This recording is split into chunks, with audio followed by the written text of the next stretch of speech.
Hey, welcome to episode 2 of Game, Develop, Repeat. I am Chris, and today I'm going to be talking about Spiritfarer and some of the lessons that I'm trying to take away from that fantastic game. Let's play that little theme song for you and then get straight into the game.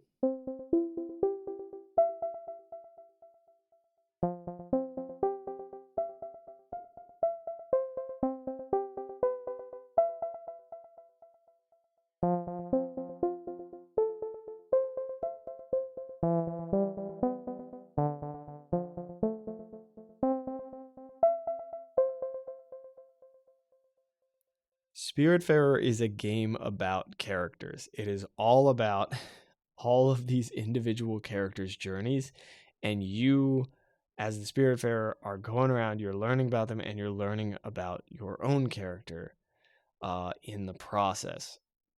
Quick pitch for the story. I'm not going to spoil anything. I'm just going to give you a little background and then rant more about the characters, the art style, and so on and so on. You are the new Spiritfarer. You're taking over. Essentially, your job is to guide people through this phase of the afterlife and into the next. You're going to comfort them and help them move forward and move on into the next phase of their journey. It gets heavy for sure, but it is also so positive and like heartwarming in the most impactful way. This is my perspective on it. I think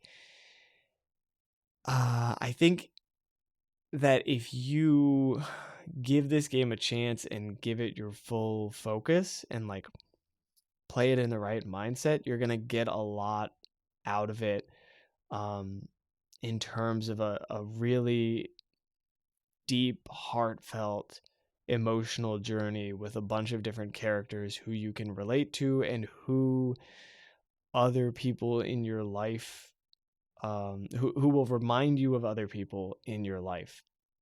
I think that every one of these characters represents, how do I put this? I think that every one of these characters represents some kind of an archetype, some kind of a like standard trope of like, oh, this is the person who's suffering from this thing. This is the person who's struggling with this. That character made this mistake in their life and it was kind of not a cool thing, or and so on. All right. But despite all these characters being slightly stereotypical, they have this subtlety to them that reminds me a lot of real life. You first meet somebody and you can be like, "Oh, okay, I get it. You're that guy," right? And then you get to know them for like, I don't know, more than 10 seconds. You get to know them and you're like, "Oh, wait, there's a lot going on under the surface. Like you're not just that archetype of that person." They managed to write characters that feel like there's a ton going on under the surface. Like every one of these characters feels like they're a full-on living, breathing person to some extent.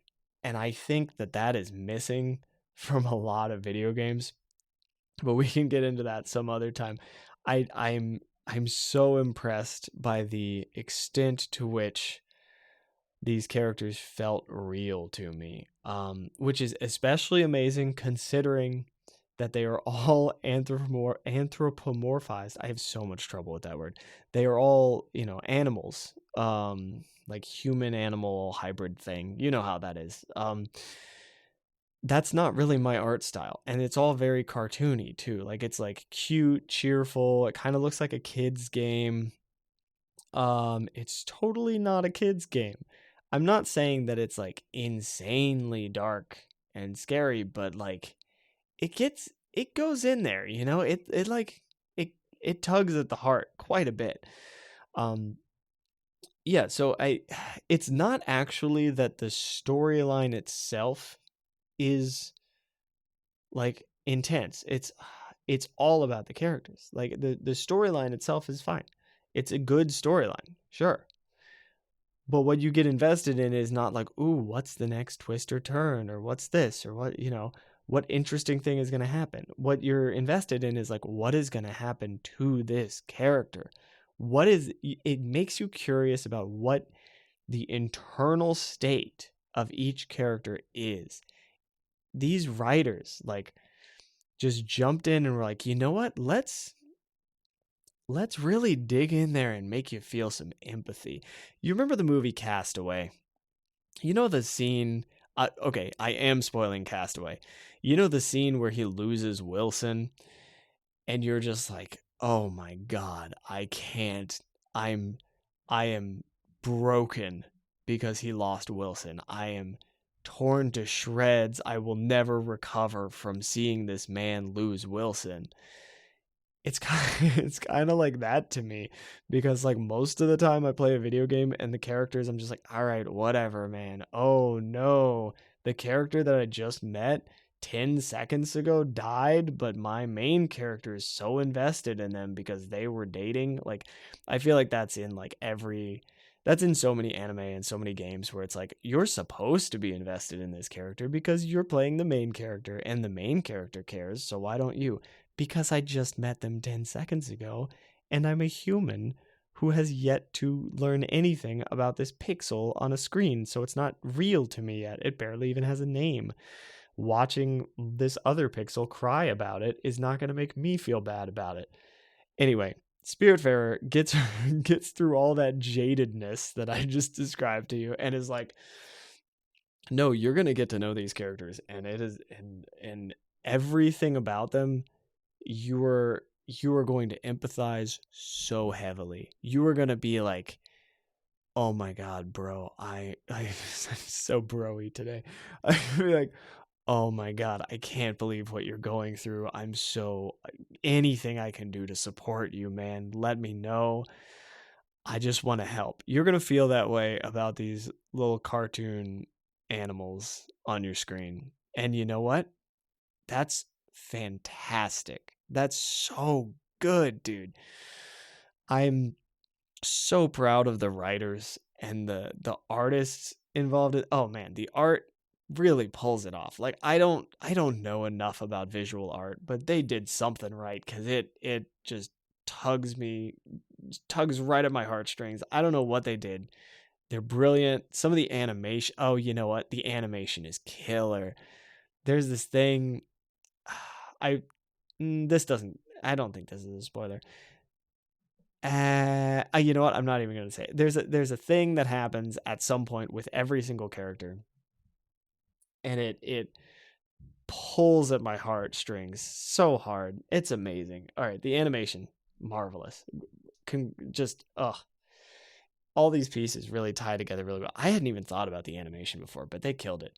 Okay, what else? Oh, I was gonna compare this to Celeste. If you like the story from Celeste, if the story from Celeste tugs at your heartstrings a lot, this has a similar emotional impact to me, except this game is a lot easier. Celeste has the impact partially because you go through this extremely difficult journey with the character. Might do an episode on Celeste later. Spiritfarer has the impact because of just the raw power of the writing. And I mean, Celeste has insanely powerful writing too. It is absurd. But Spiritfarer doesn't do the like this game is super hard thing. It's just on that one trait of the sheer power of the writing and the music and the art. Not to say the gameplay is not great. It's just that the gameplay is pretty shallow. It's not there's not anything in the gameplay where I was like, wow, this is amazing, new, cool gameplay. It's a vessel for the rest of the game, in my opinion. I mean, it's got some cool crafting stuff. I like some crafting stuff. It's nice. It keeps you engaged, right? That's kind of what you want for this particular game. I'm gonna go off about music, and all right. I love the music in this game. I do not okay, here's my suggestion. If you're going to play the game, don't listen to the music before you play the game. Just play the game and let the music get tied into the scenes in the game for you, because it's so much better that way. Okay. The music in this game is extremely, and this is going to sound negative, and I'm going to explain to you why it's positive. The music in this game is extremely repetitive. It is so the same motif reused so many times, and it is amazing. It's so good. The composer, his name is I think he goes by Max LL, if I'm remembering that correctly. Is I don't know how he did this, but it is mind-blowing to me. He just does the slightest variations on this motif in so many different ways, and he just he knows what he's doing. It's not that like it's not that it's that hard to do tons and tons of variations on one motif and keep it a little bit fresh. Like, I get it. People can do that. Keeping it as fresh as he keeps it, though, that's crazy. It never got old. I played that game like the whole way through, and you hear the same motif so many times, and it just doesn't get old. I don't know what the deal was with that, but he really keys into that. Not only does it not get old, it has a bigger emotional impact. Some versions of it have a bigger emotional impact than other versions, and they just put them into that game at just the right moments. Solid. It's amazing. It's so good. Um, it really takes the game over the top. Between the art, the animation, the music, and the story, there doesn't even. I mean, man, there doesn't even need to be a game in this game. It could just be an amazing story, but there is a game in it too. Like, I mean, and it adds so much to be able to interact with the world. There's something about inhabiting the world that makes it all so much more real. So I highly recommend this game. It is definitely a game that you have to be open to because it is an emotional story, and you got to be. I feel like it's important to let your guard down a little bit with this game and just say like, okay, look, I'm gonna play this in a situation where I'm gonna allow myself to feel whatever I'm gonna feel, and I'm gonna accept that like this art style is a little bit like not what I would usually go for, or if it is what you would usually go for, then you're in for a treat. But I know there are a lot of people who wouldn't necessarily go in on this art style who would love this game, so I'm trying to encourage them. Even if the art style is not quite for you, give it a little bit of time, get invested in that story and see how it goes, because man, this game surprised me. I was so reluctant when I first picked it up, and then I saw so many good things about it. I was like, you know what, I'll give it a shot. Man, am I glad that I did. It is without a doubt one of my favorite stories in a game. The characters are absolutely some of my favorites. All right, that being said, we are going to move along and start talking about developing and how we can tie this into our own development and what I've been doing on my little developing journey.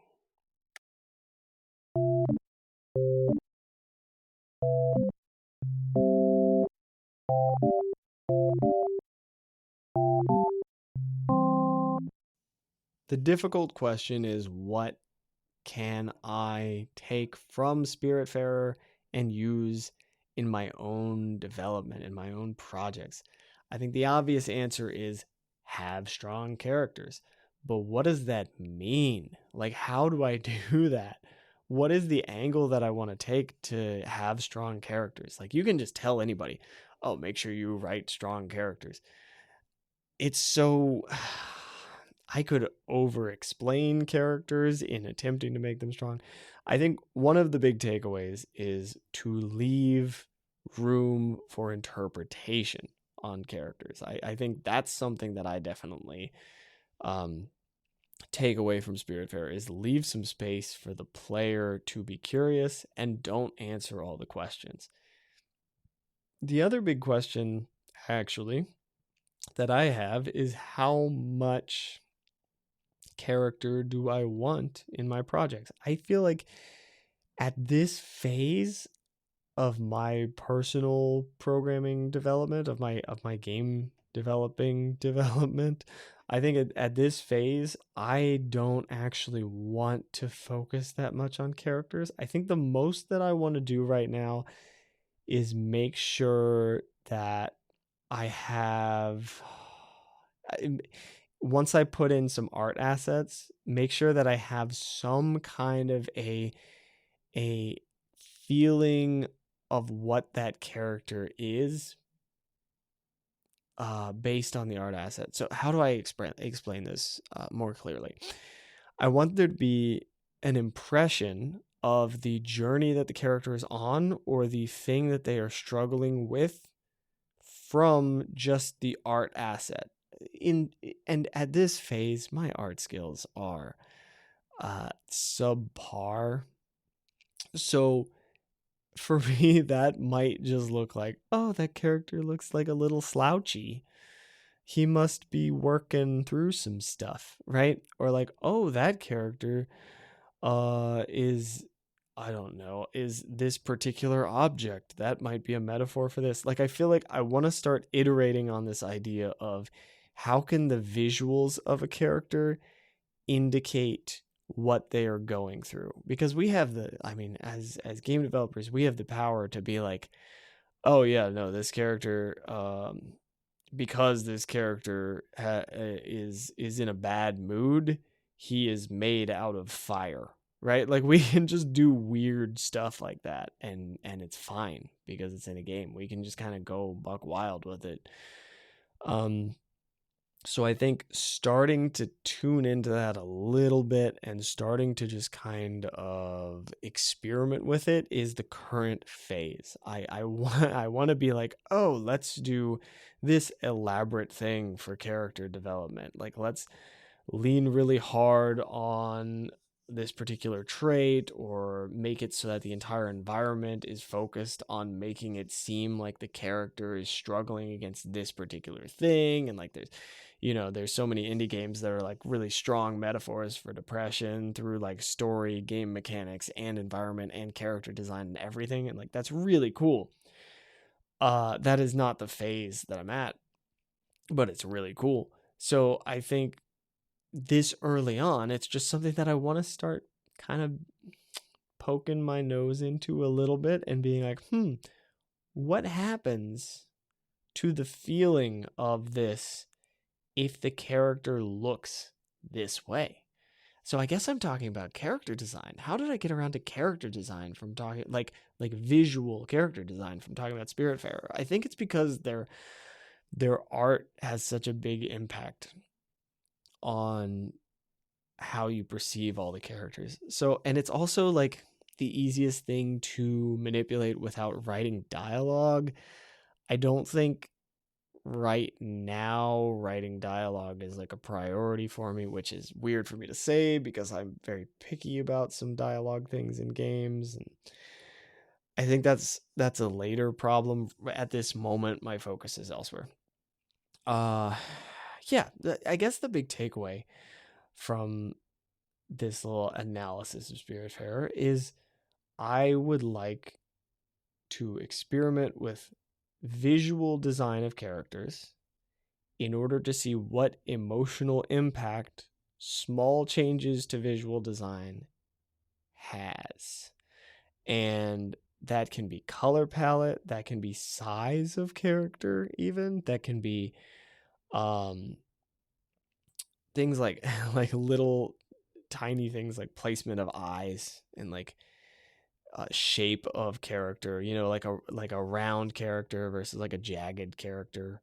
um like, does your character have the cloud haircut from Final Fantasy, or does your character have like the like fluffy look, um like a little teddy bear looking guy? uh yeah, actually I guess that's where we're at with that element of things. Oh, you know what? Let's talk about what I have been doing in my own development this week, my own game development. I am working through one of those gamedev.tv tutorials. I'm a big fan of a lot of their stuff. I'm currently doing it's called Tilevania. It's part of their 2D Unity course. I'm going through there, and I just did the state-driven camera lesson, and I've been doing this thing throughout this course where if I don't like something that they put in their code, because I try to code it before I listen to the lessons so that I can learn more. I find that helps me learn more, because then I'll do it differently, and then I go and I do their lesson. They're like, "Oh, do it this way," and then I get to find out, why they're doing it that way. Anyway, I decided to code the movement differently than they did. They were doing this whole velocity based thing, and I did not do that. I did more of like a um changing player position. Like I think I used transform.translate or something. I should check. I don't think that's actually what I used. Maybe I did use velocity, but they're changing the velocity differently than I am. It's been a little while since I actually wrote the movement part of the code. But there's a trickle down effect to this because they are doing everything based off of a slightly more like complicated calculation and using velocity for it and stuff. Um, Things are starting to be like a little different in like side effects of things. So one of the reasons why I did it the way I did is because thinking through it, the way their code worked, when the player turns will be based on velocity. So like if the player if the if the actual physical, or the human player, I should say, sorry, if the person pressing the keyboard is pressing right and then presses left, the player does not turn to face left until the character itself, the sprite, stops moving to the right. Right? Like until the velocity shifts. I coded mine so that the moment the player inputs left, the character changes directions. I don't know why, but I thought that made more sense. I think it may not. I'm rambling about this.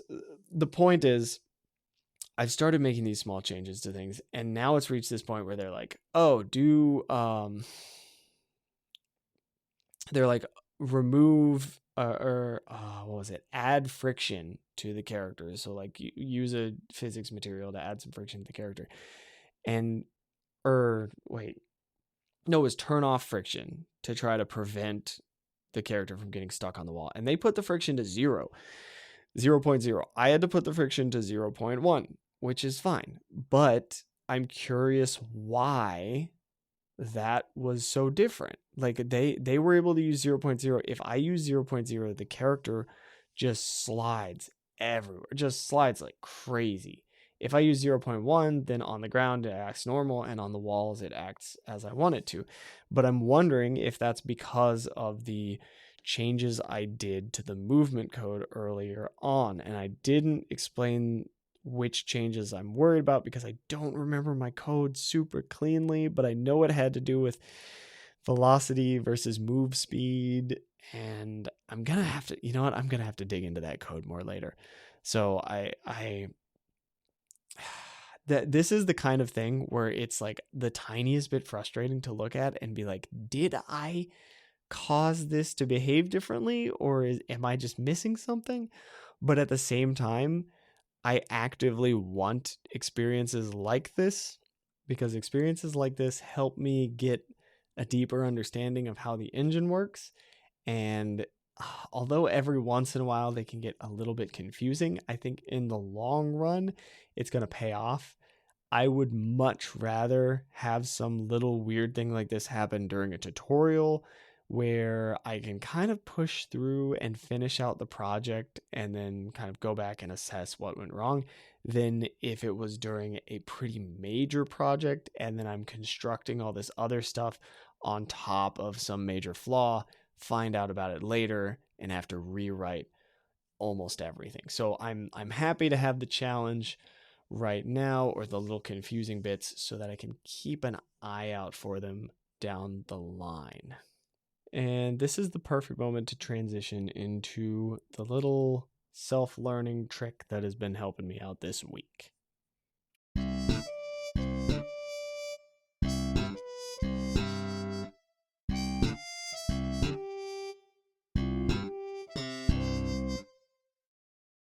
This week's tip is actually just to go out and go on a walk. I'm a huge fan of just getting outdoors, getting a little bit of fresh air, getting some sunshine. I think it's really easy to get cooped up in front of a screen and get into this like focus mode, and really, which is good sometimes, by the way. I mean, a lot of the time it's fantastic to get really focused, but it's easy to go too deep to this point where you think you're in focus mode, but you're actually in like, and maybe I'm just speaking about myself here, but you actually end up in like beat yourself up mode rather than focus mode. Um, so I would say that if you get stuck on a problem, uh, programming is probably the most obvious place for this, but you know, it could be a writing problem. It could, I mean, geez, writers get stuck big time. There are some things in writing that are just as nightmarish as trying to program a really difficult thing. Um, so creativity in general. Let's say you get stuck, you can't figure it out, and you're just sitting there going through it in your head over and over. If you think about it, all you're actually doing is saying a few words to yourself over and over. At least in my experience, sometimes you end up in this situation where you're just like, what is 3 times 7? What is 3 times 7? What is 3 times 7? What is that? What is 3 times 7? And you never just like write it down or count it or approach it from a different angle or whatever. And obviously 3 times 7 is not the kind of problem that you're grappling with, but you just kind of repeat the problem in your head over and over and over and over without realizing it. Like you end up in this spot where you're like, oh, if I just think about it enough, I'll find the solution. No, actually, I don't think so. I could be wrong, but I tend to think that once you reach a certain point where you're like, you're actively trying to break down a problem like really aggressively and you're not making any kind of forward progress on it, I think the next move is to step away and turn off the conscious like voice in your head that is trying to resolve this problem, and let your brain digest it a little bit. Let the subconscious digest it some, to like sound like I know more about what I'm talking about than I actually do.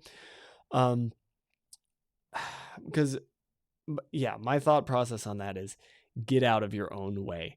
I think we overestimate the voice in our head and think that we can solve problems verbally internally. If you're not willing to go on a walk to solve a problem, like if you're that stuck on it, at least like start writing it down, stand up, move around a little bit, go to a whiteboard, whatever you got to do, but don't stay in the same position stuck on something. Aside from that, just getting a little bit of variety keeps it from feeling like you're just stuck working on the same thing all the time. It prevents learning a new thing or learning an exciting thing from turning into a job. You know, if you feel like you absolutely have to do this, everything is riding on this, whatever, then you lose sight of why you started doing it. It becomes miserable. I went through this with music. I'm not going to get too into details because I'm not like I'm not feeling huge on the like personal life being a super public thing.